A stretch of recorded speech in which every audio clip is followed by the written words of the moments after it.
Welcome to part 2 of a 3-part series on the quirky world of English football. Today we will be talking about Craven Cottage, Fulham FC's beloved West End stadium.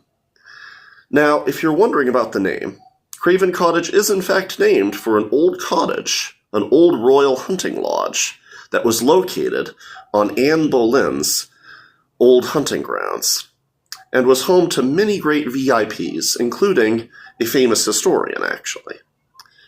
The woods near Craven Cottage were quite extensive, and that legacy remains to some extent as a single tree on one end of the stadium. That is actually the only tree located on any English football stadium ground. Now, the cottage itself burned down in 1889. But there is a cottage pavilion on one end, reminiscent of the old cottage, that houses the players' locker rooms, as well as a VIP balcony for the family and friends of the players and other esteemed guests. The stadium was also the last stadium in British football to have standing room sections, because they were actually below the top tier in English football for about a decade.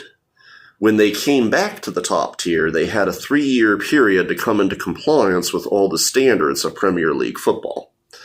And that enabled them to actually have the last standing room section in any stadium. Back when they had standing room, they had a game that had 43,000 spectators.